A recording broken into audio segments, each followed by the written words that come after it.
Hi everyone, welcome to my channel Technology Sahayak. And today in this video we will learn how to fix video call problem in the Messenger application. So, let's get started.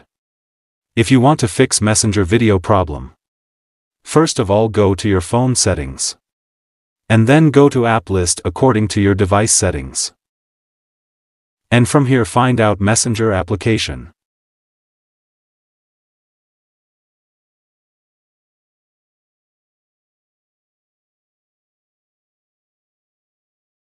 Tap on it. Now tap on permissions. And here allow the all permissions or allow that permissions are required for video calls.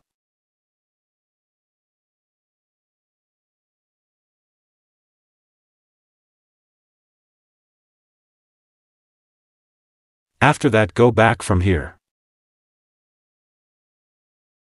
And now find out camera application. And tap on it. And here simply clear cache only. After following steps, restart your phone. And log in your account. And try to video call. I hope this fixed the issues. Friend, if you think this video is helpful for you, please like that video and also subscribe my channel. Thank you for watching.